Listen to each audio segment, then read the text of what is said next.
Assalamualaikum warahmatullahi wabarakatuh. Selamat datang lagi guys ya di channel saya Perkara Baik, dan kali ini kita akan bahas santai tentang rumah tangga ya. Jadi ada yang nanya ke saya, temen ya, Bang, gimana sih caranya supaya keluarga itu sakinah gitu, tenang ya, nggak tengkar terus. Oke, saya akan jawab sepengalaman saya dengan sepengetahuan saya.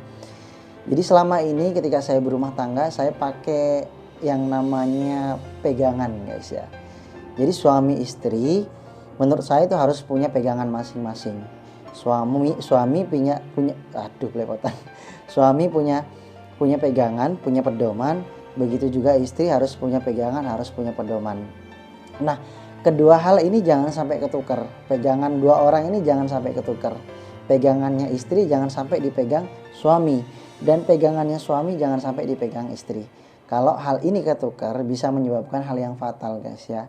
Banyak perceraian itu dikarenakan hal yang kecil ya. Oke. Jadi kita mulai dari suami dulu nih.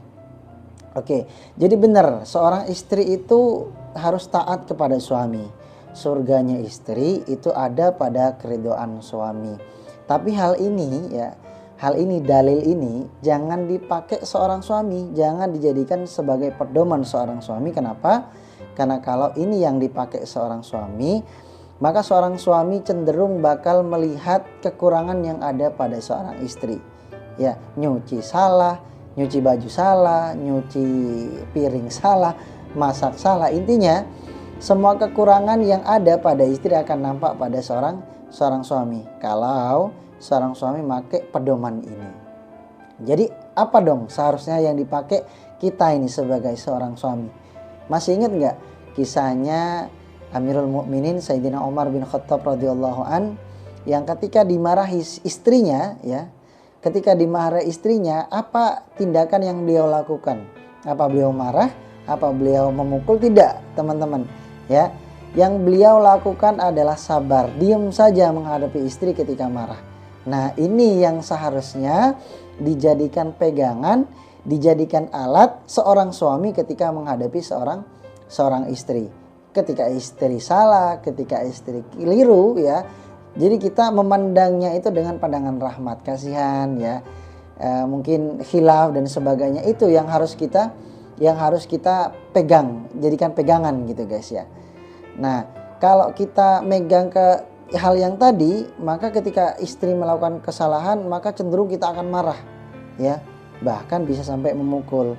Nah, kalau kita megang hal ini, megang kisahnya Sayyidina Umar ketika dimarahi istrinya, beliau diam saja, sabar menghadapi, intinya sabar ya.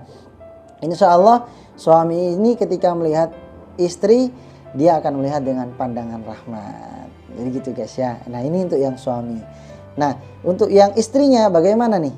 Untuk seorang istri juga jangan sampai salah dalam mengambil pedoman ya. Kisah Sayyidina Umar tadi jangan sampai dipegang kalian. Kalau kalian sampai megang itu, maka cenderung kalian akan berontak terus. Cenderung kalian bakalan minta kesabaran walaupun dalam keadaan salah. Kesabaran suami dalam keadaan salah. Jangan seperti itu ya.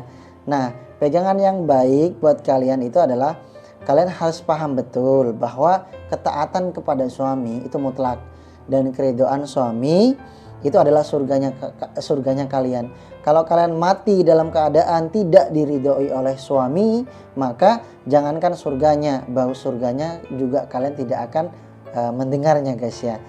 Jadi saya ingat sebuah kisah di mana ada seorang perempuan di zamannya Rasulullah SAW, seorang istri yang orang tuanya diampuni gara-gara ketaatan dia kepada suaminya. Jadi singkat cerita, suaminya ini sebelum pergi ke medan perang, dia berpesan kepada istrinya untuk tidak keluar rumah. Dan ternyata suaminya ini meninggal di medan pertempuran, syahid ya, tanpa sepengetahuan istri. Maka istri ini tidak keluar rumah walaupun orang tuanya meninggal. Dan kisah ini disampaikan kepada Rasulullah SAW, dan Rasulullah mengatakan bahwa dosa-dosanya orang tua yang meninggal tadi diampuni karena punya anak yang taat kepada suaminya. Nah, kisah tadi semoga bisa menjadi pelajaran buat para istri guys ya. Oke, sudah saya bahas semua ya. Jadi intinya suami istri harus saling pengertian, harus saling sabar, jangan sampai selalu saling menuntut guys ya. Kalau kalian terus saling menuntut, kalian sama-sama egonya tinggi, maka bisa dipastikan kalau rumah tangga kalian itu tidak akan ada sakinah. Dan semoga setelah menonton ini kalian bisa saling menurunkan ego masing-masing, pedomannya bisa benar, yang suami megang pedomannya Sayyidina Umar, istri juga megang pedomannya kisah sahabat yang tadi mendapatkan orang tuanya mendapatkan ampunan dari Allah gara-gara ketaatannya kepada suami ya. Oke, sekian, terima kasih. Assalamualaikum warahmatullahi wabarakatuh.